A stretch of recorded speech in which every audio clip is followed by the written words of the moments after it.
From Central Indiana's #1 news source, this is Fox 59 Tonight. Good evening. Thank you for joining us here on Fox 59 Tonight. I'm Cameron Riddle. We appreciate you downloading our Fox 59 Smart TV app on your Roku Fire TV and on your Apple TV. And if you're on YouTube, we appreciate you. Hit the subscribe button there so you never miss any of the conversations that we are having every night at 8 o'clock right here on Fox 59 Tonight. The Indiana Black Expo is on its way. It's about to start kickoff right here in Indianapolis in the Circle City for year 25. Not year 25, for the celebration of 2025, for the celebration that is happening this year. Summer celebration, that is what we're talking about, begins in downtown Indianapolis at the Convention Center. And of the many things that are going on, from the free concert to the exhibition hall to the fashion show, there's also, and the health fair, there is also time carved out to talk about mental health. IBE, Cherish Your Mind, Understanding the Importance of Brain Health Symposium is also happening. You'll find that Saturday, July 19th at the Indiana Convention Center in the Wabash Ballroom #2 to talk about what's on the docket, why this is important, and why this is a conversation that Indiana Black Expo wants you to be at. John Girton is here in our studio to tell us about it. John, how you doing, sir? Oh, man, I'm doing wonderful as always. Good to see you again. Yes, sir. Last time you were here, we were talking about the unconference that you were having at Martin University. Since you're back, how'd that go? Man, it was amazing, as it always is. Great interaction, great sessions, great presenters, great keynote, great partnerships. As we said before, that's what Unite for Change is all about. Today is still about the same thing, partnerships, collaborations, and whatnot. We saw great collaboration that day with Let Them Talk Coalition and also Stewart Speaker Series. The folks came out. They ate well. They ate really well. They ate really, really well. We gave away some TVs and laptop computers to the people who we consider urban servant leaders in our community. So it was wonderful. Now, it is a two-edged sword because we also expose some of the gaps in our community as it relates to things like elder care and some of the other issues in our community were exposed. But that's what these events are for. They're not just to pat each other on the head and give each other awards, also to find out what can we do better to be a better city. So the unconference, for those of you who missed that, was an opportunity to talk about what resources we had in the city and where the gaps are. And so it was really training one-on-one on how to also be a leader in the city, be it in civics and business, on the streets and community. So it was a good conversation. So I'm glad it was successful. You said it was packed. It wasn't packed. It was Juneteenth weekend, so it was what we expected. You had a good crowd. For a free event. We had a great crowd. Considering when we do free events, when we get 600 registrants, we'll see 300 people. That's kind of how it goes for a free event. So, well, if 300 people showed up at your house right now, or 300 people crowded into this room, that's a lot of people. Yeah, it's a lot of people. Well, we also want to see a lot of people come down to IBE for this Brain Health Symposium. It's good to see in the Black community, in Black events, that we have this conversation about mental health, because for the longest, it was something that, you just prayed about and, you just prayed that away. And I'm sure you have thoughts on that, being Pastor John Girton. But it's a conversation to where it goes beyond that. Not saying you can't pray, that's not part of the process, but it is much more than that, and is something that has become a mainstream topic, and topic big enough that you're going to talk about it at Expo. Why? Yeah.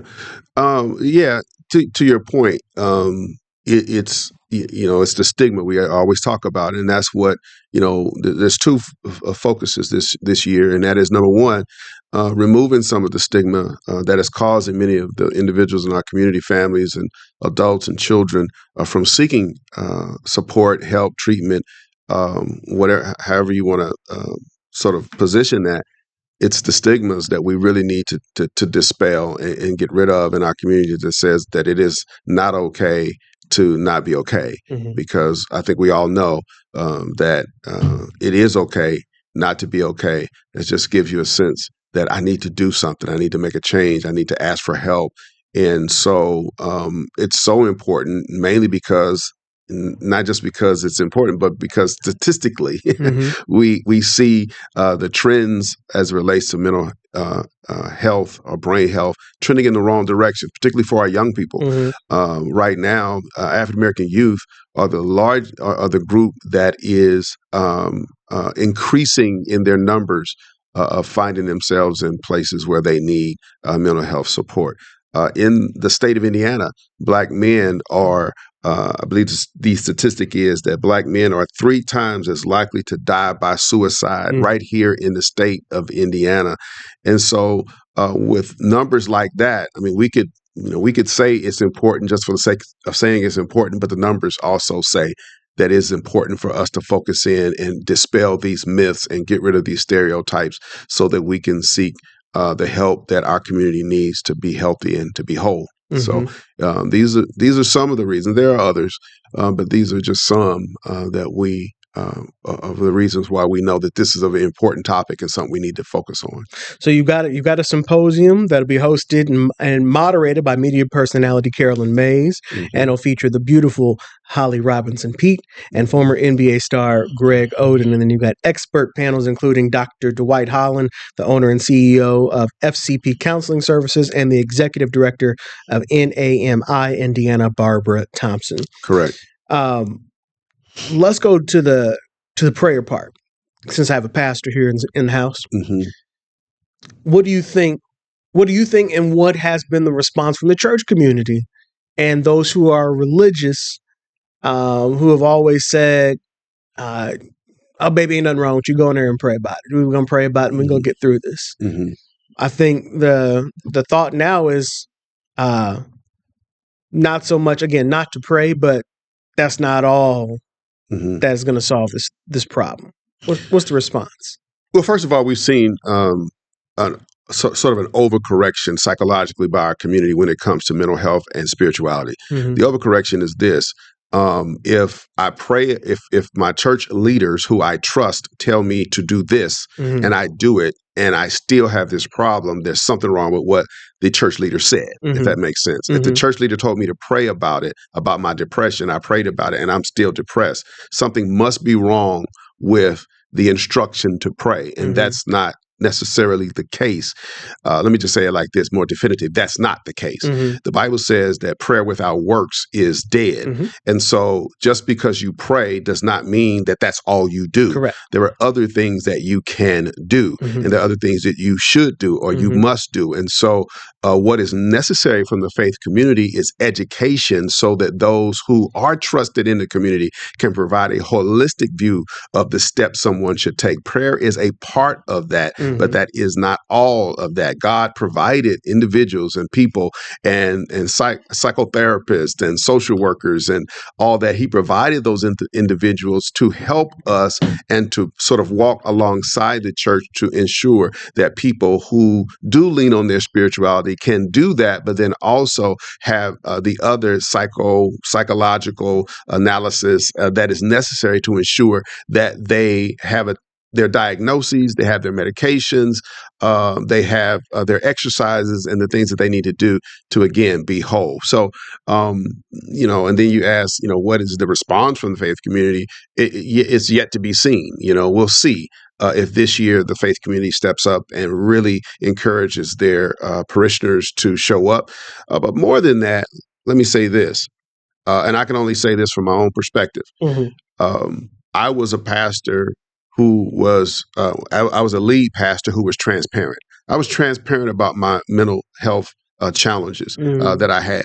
And it was because of my transparency that I believe my members, the church members and the community gravitated to, because they understood that I wasn't offering opportunities just for the sake of offering opportunities. I was offering them because I understood that when I was hurting, I needed them, if that makes sense. So I would often do an altar call and have a therapist right there with me to say, look, you can come get Jesus, you can come give your life to Christ, But you can also go in the other room and meet with this therapist because you might be sleeping too long, right? You might be depressed.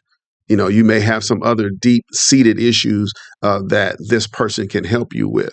And so there's a level of education that needs to happen with our leadership and a level of transparency that is needed from our leaders so that the things that they are going through, they can be honest about them, because you can't deal with something unless you first admit that you have a problem with it. And often our leaders are not they're not sort of helping parishioners with things that they themselves have not been honest about. I was honest. I'm not the only one. There are others in leadership who are, and then they are able to deal with it and allow their parishioners to deal with it. And that's where we need to get.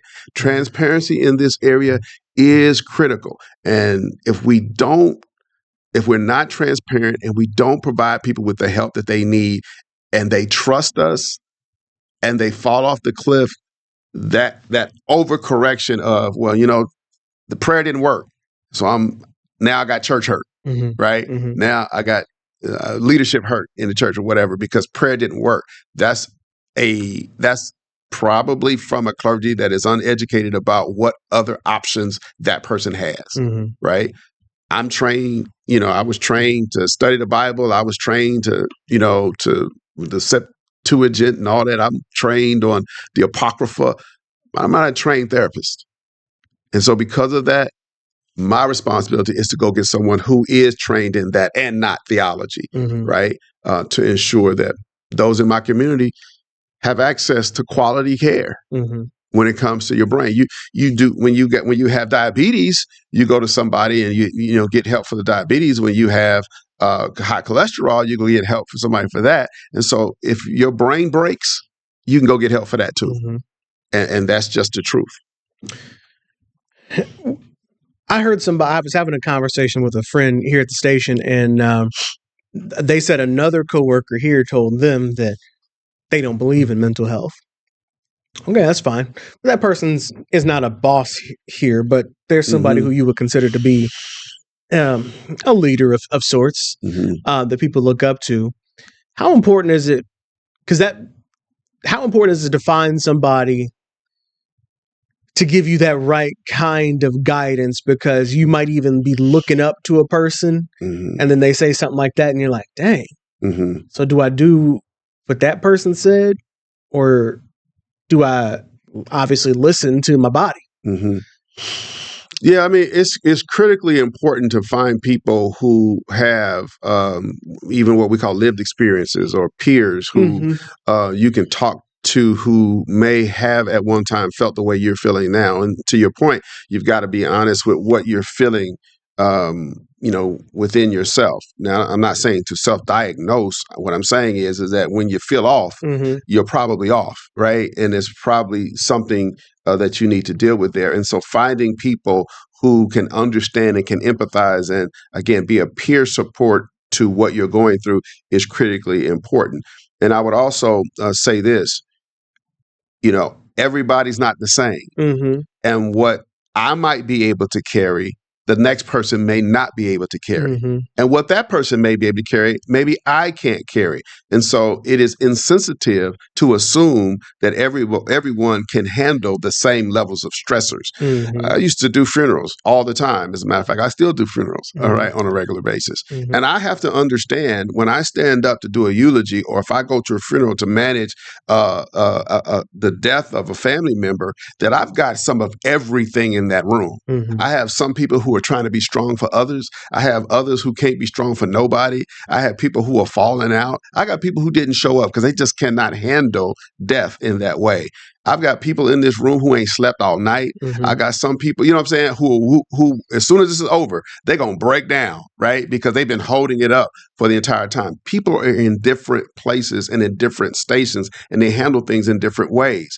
And just because I can carry it doesn't mean that I can assume that you can carry the death of mama like everybody else, right? The person who can't handle that, again, might be sleeping too long because they may be depressed. And what we always say is grief is real, and how you handle it, right, depends on your where your brain health is at that time. if you are depressed or if you are having some challenges, it's okay. That's part of the process. The issue is when you never leave there, when you start living in that depressed state, when you can't heal from that depressed place. And so that's why we have to have people around us who can understand and identify, hey, are you okay? Are things going all right? Is there anything I can do for you? It's good to start making that connection with that individual because you can identify or you can discern that something is not right. And just making a blanket statement that doesn't exist, that's a really self-righteous statement to make when you don't understand what other people are dealing with and what other people are going through. Well, and it's also an example of, and you kind of hit on it,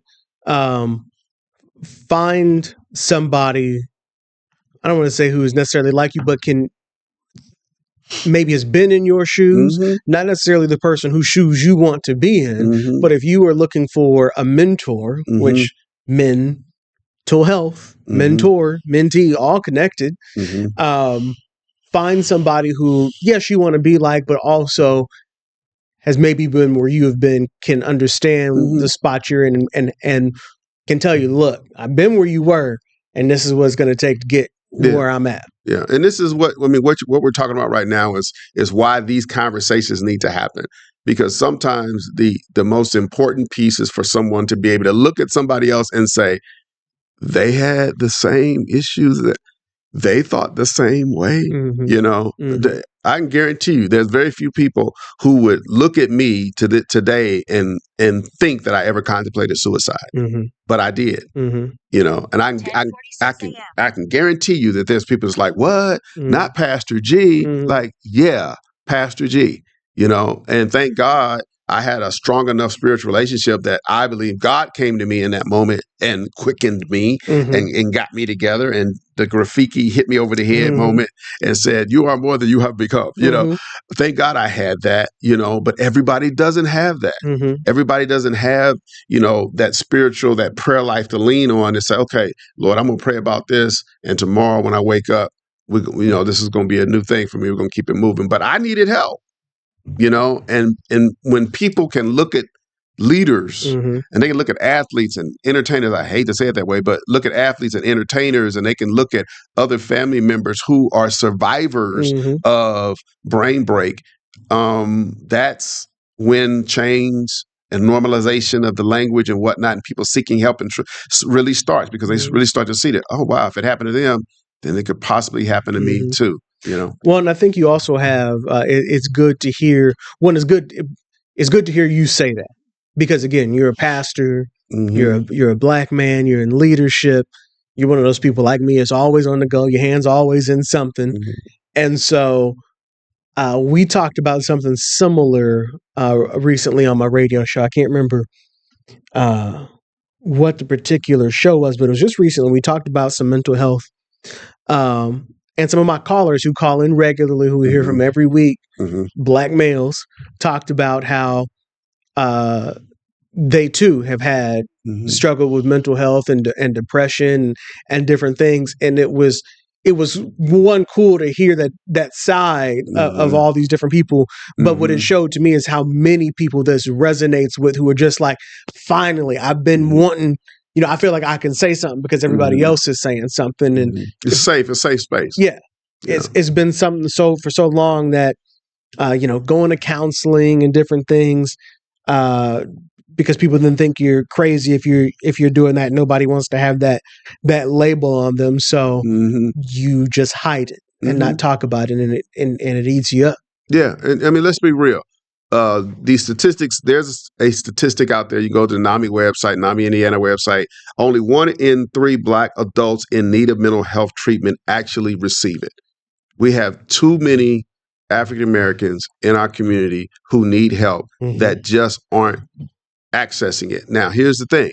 We also know that part of the challenges and gaps, as we always talk about the gaps in receiving mental health treatment, is that if you don't have a facility, or you don't have counselors or whatnot within a certain distance, it's less likely that you're going to get the help that you need. And so there's some work that the system needs to do to ensure that people who need it can access it without jumping through a lot of hoops to get there. Insurance is a barrier for a lot of people, right? But at the end of the day, we have to begin to talk about these things and talk about these needs and advocate for ourselves, advocate for our communities, advocate for our family members to say, hey, if we know that these statistics are out here, if we know that the suicide rate among young Black youth is increasing faster than any other race or ethnicity group, if we know this is the case, then it's our obligation. Ain't nobody going to save us but us.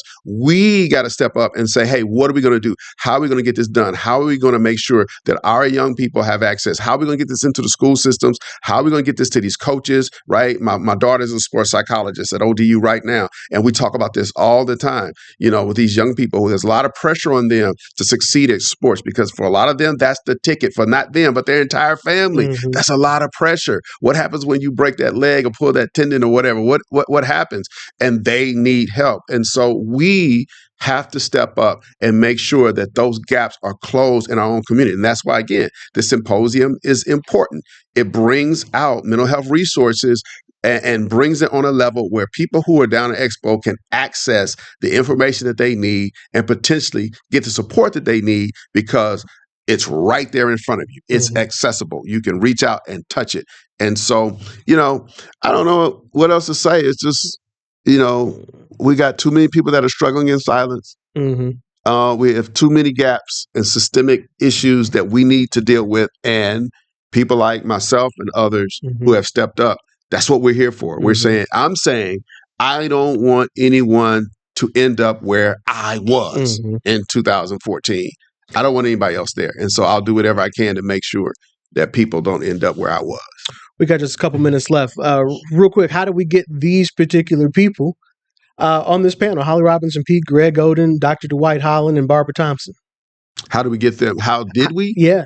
Well, here's the thing. It's not difficult when you have people who have lived experience in this space, of which just about everybody on this list have lived experience in this space. And so not only are you going to hear stats and programs and opportunities and resources, you're going to hear from people who are going to tell you straight up, this is what I dealt with, from the moderator all the way down. We always say from the pulpit to the door, right? That's what you're going to hear. It's going to be a room full of people like myself who have testimonies of survival when it comes to mental health, brain health, mental wellness. You got people that will tell you what they've been through and how they've been able to survive.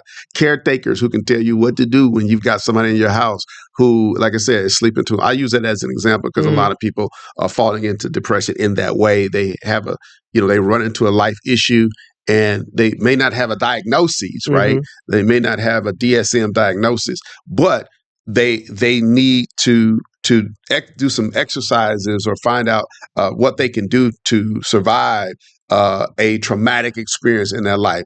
There's a lot of people like that. And this room is going to be full of testimonies, shared experiences, life experience to let people know that it's okay to not be okay and it's okay to ask for help. And by the way, there's help in the back of the room. We have tables of mental health experts in the room. Free? Oh, yeah. Of course, it's all free. Come on. Do I ever bring anything in here that costs money? No, you don't. You don't.